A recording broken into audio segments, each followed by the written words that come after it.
I wanted to illustrate and self-publish my own children's book, so I did, but I didn't do it on my own. I had lots of help from my mom and all my friends, and we made it happen. And if I can make it happen, that means you can make it happen too. But it's a lot. It's a lot. So let's go over the steps.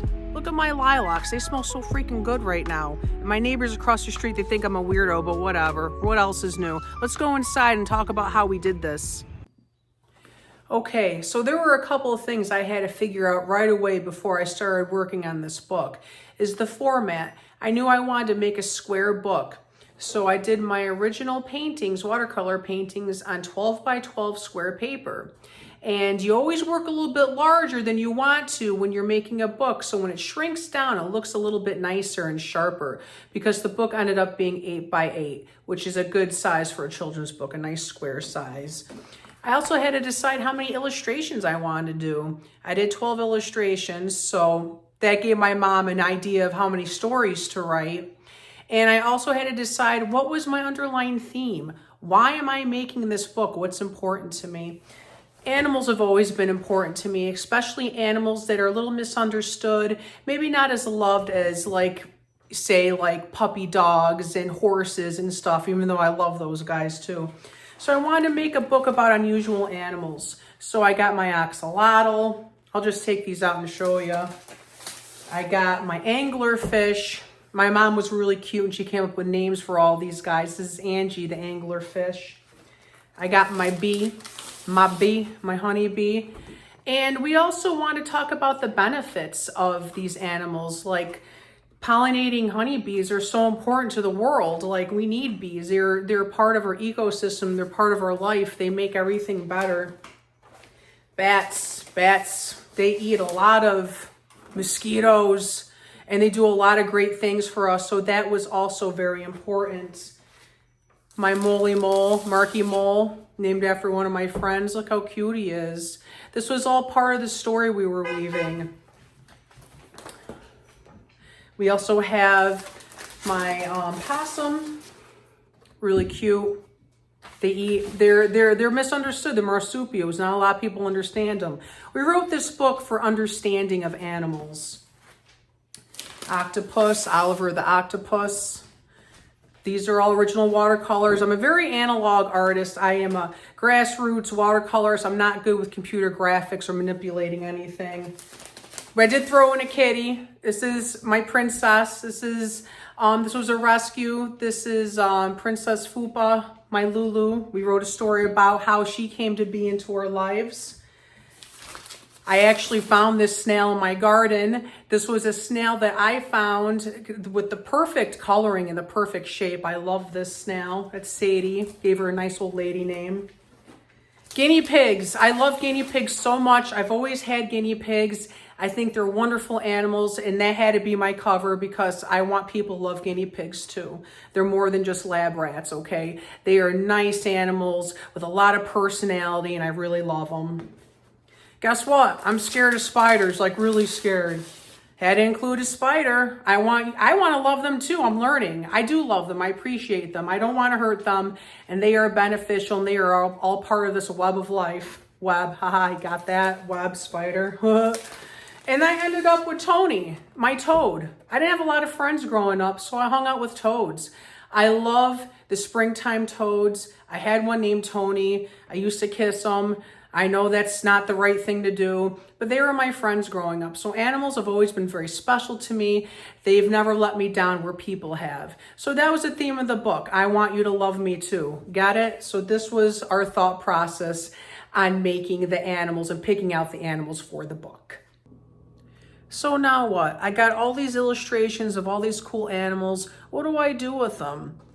My mom, the writer, she created all these cool stories for me based on every single one of the animals because I knew I wanted the book laid out where I had the story or the poem on this side and the image on this side. I didn't want to have any words mixed in with my art, like a comic book style or anything. I wanted to let the illustrations shine on their own, and then I wanted the story over here. So you have to think about how you want to format your book. Do you want letters mixed in? Do you want to do little pop-up illustrations? It's a lot to think about the layout. You also have to think about fonts and stuff that you probably can't even imagine. So many things to think about. Luckily, since I'm a blue collar kind of a gal, my good friend Elena helped me edit this book, helped me edit all the words, made sure the punctuation, I can't even say it, that word, make sure everything was was correct, the punctuation, everything made sense, the layout. So look to your friends and family. What skill sets do they have that you don't have? Is somebody great at math? Can somebody help you read a contract? Can somebody help you form sentences and make sure they're correct? Reach out to the people already in your life and ask them for help. I did, because I needed help. I still need help. So here is the finished product. It's a hardcover book. And like I said, a lot went into this that I didn't think about from the beginning. The cover, wow. It's a good thing I have a graphic designer friend. My friend Magnus helped me lay out the cover and the wording and the spacing. And on the back, we have kind of like the summary of the book. Just go on your way and leave me be. I'm more scared of you than you are of me. These creatures want you to love them too. So this is a vividly illustrated book highlighting the significance and purpose of unique animals while establishing that they can be endearing and cherished. So I had a lot of friends help me collaborate and make sure that my vision came out into the book form, because you can't do it on your own. If you can, good for you. I can't. I need help. So yeah, so here is a finished copy of the book. I went through Ingram Spark. I know there's lots of places you can go to, but it's set up where there's an illustration story. I did a dedication page, which was important to me. I really wanted to make it my own.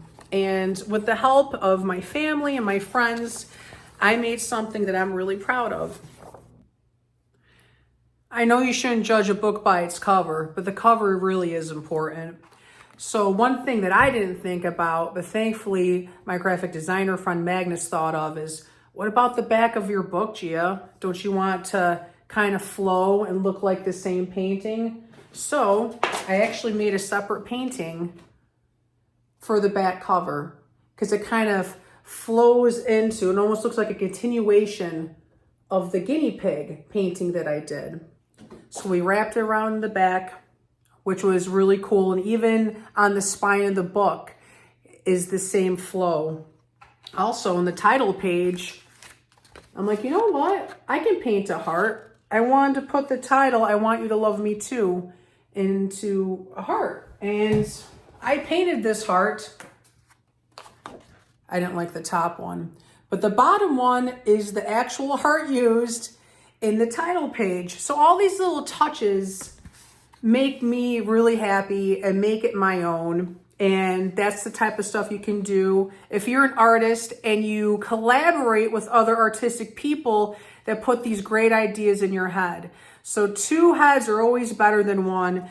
Once again, I can't say it enough. Don't be afraid to ask for help and to collaborate with people to get better ideas, to improve on your ideas. And can we talk about merch? Because you know I made merch. I made stickers. I made stickers of some of the images in the book. I made these little I Want You to Love Me Too stickers and packaged them with the book as a promotional giveaway. And of course, I have full color prints, 12 by 12 prints of every single image in the book. So it makes for a nice companion if somebody's going to buy your book. Maybe they want to print too. Maybe they want all 12 of them. And they're in the square format and made 12 by 12 prints. So it's a great idea for a children's room, your room, the bathroom, whatever room you like. So also use your book as a tool to sell more art, to sell more prints, more images, have more fun in life. So I'm back outside, mostly because I want to smell my lilacs, but I want you to know that you can do this too. This took me about a full year from start to finish to create my children's book, and it was a long haul, but it was worth it. And you don't need to know everything right away. You'll learn as you go along, but you just have to start and climb that hill. and trust the process and do all the things. Heck, I didn't even know what my title was going to be till I was done with all the illustrations and all the stories. So you're just going to have to put one foot in front of the other, and you can make this a reality. So I hope I inspired you. And if you have any questions, please leave me a comment. I'll be happy to answer any of your questions. And I want to do this again. I want to make more books. I want you to make books. I want to see your books. Amazing. Have a great day. Thank you for watching. Like and subscribe.